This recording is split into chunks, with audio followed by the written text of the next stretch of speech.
Hello student, welcome back to my new videos. जिसमें आज मैं इस वीडियो के माध्यम से जो हमारा सत्र 2 था beauty and wellness class 10th का, उसको हम उसके क्वेश्चन आंसर को सॉल्व करेंगे। ये हमारा पहला क्वेश्चन है कि स्वैच्छिक और अनैच्छिक हाव भाव के बीच अंतर बताइए। ये मेरा आंसर है, जिसमें मैं स्वैच्छिक और अनैच्छिक हाव भाव में मुख्य अंतर हैं। सबसे पहले ये हमारी विशेषताएं हैं। ये स्वैच्छिक हाव भाव है और ये अनैच्छिक भाव हैं। देखो, नाम में ही लिखा स्वैच्छिक मतलब स्वयं की इच्छा से किया गया हाव भाव क्या कहलाता है? स्वैच्छिक हाव भाव कहलाता है। और अनैच्छिक मतलब जो अपनी इच्छा के बिना किया गया हाव भाव होता है, उसे अनैच्छिक हाव भाव कहते हैं। अब देखते हैं जो नियंत्रण होता है। नियंत्रण तो जो स्वैच्छिक हाव भाव होता है, ये हमारी इच्छा शक्ति और सचेत नियंत्रण में होता है। जैसे मेरा मन किया बोलना है तो मैं बोलूँगी, ये मेरी इच्छा का है। लेकिन मैं सोचूं कि मैं अपने पलकें झपकाना रोक दूं, तो ये मेरी अनैच्छिक हाव भाव होता है। अनैच्छिक हाव भाव में क्या होता है? यह सतह होने वाली और इन पर हमारा सचेत नियंत्रण नहीं होता है।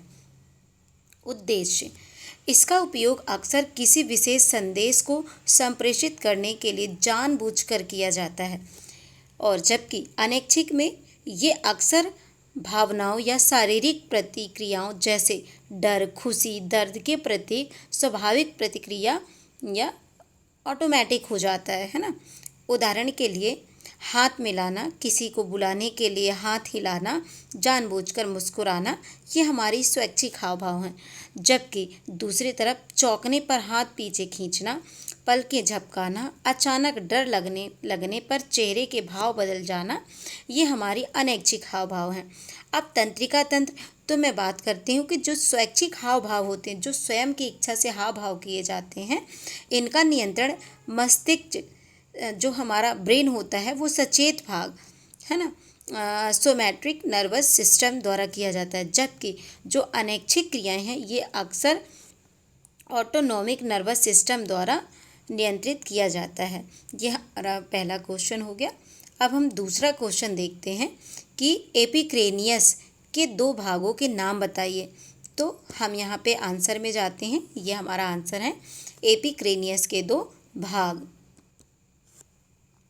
अब एपिक्रेनियस के 2 भागों में हम देखेंगे एपिक्रेनियस, जिसे ओसिपिटोफ्रंटलिस के नाम से भी जाना जाता है। मुख्य रूप से मांसपेशियों से मिलकर बना होता है। अब क्या है? फ्रंटालिस, नाम में ही लिखा फ्रंट, फ्रंटालिस मतलब फ्रंटल एरिया। यह माथे वाला हिस्सा होता है जो भौहें की ओर उठाने और माथे पर झुर्रियाँ डालने में मदद करता है। तो फ्रंटालिस नाम से ही समझ में आ गया, फ्रंट का एरिया जो हमारा फोरहेड होता है।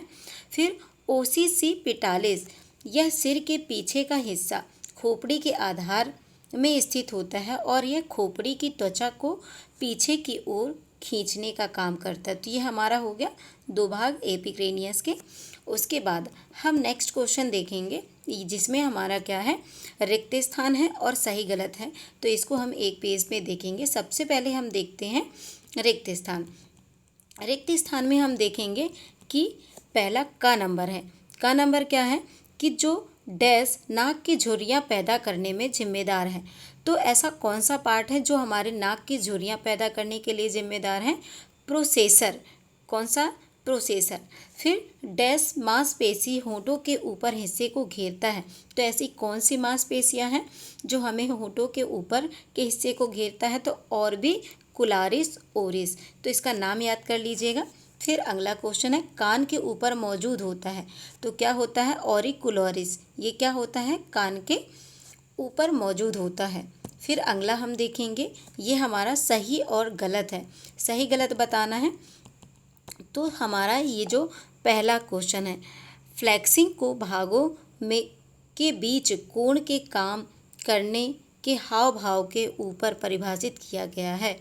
तो ये बात सही है। जो फ्लेक्सिंग होता है, इसके भागों को क्या होता है? बीच के कोण कम करने के हाव भाव के रूप में परिभाषित किया जाएगा। तो ये सही उत्तर है ना। फिर दूसरा क्या है, सुपाइनस सामने की ओर लेटने या ऊपर की ओर चेहरे की स्थिति के रूप में परिभाषित किया जाता है। तो ये भी उत्तर क्या हो जाएगा, सही।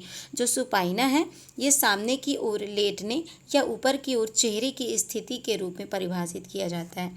फिर ग नंबर है, पैर या पैर की उंगलियों को ऊपर की ओर टर्निंग की को डोर्सी फ्लेक्शन कहा जाता है। उत्तर में हम ये भी क्या है, सही है। इसका मतलब है ये जो मांसपेशियों से रिलेटेड तीनों एक्सरसाइज हैं वो तीनों ही सही हैं, है ना। उसके बाद ये हमारा जो सत्र 2 है उसके जो एक्सरसाइज के क्वेश्चन हैं ये कंप्लीट होता है। यदि हमारा वीडियो पसंद आए और आप हमारे चैनल में नए हैं तो प्लीज़ हमारे चैनल को लाइक सब्सक्राइब कर लीजिएगा, ताकि ब्यूटी वेलनेस से रिलेटेड आपको क्लास टाइम टू टाइम मिलती रहे। Thank you. अब हम सत्र 3 अगले वीडियो में मिलेंगे लेके।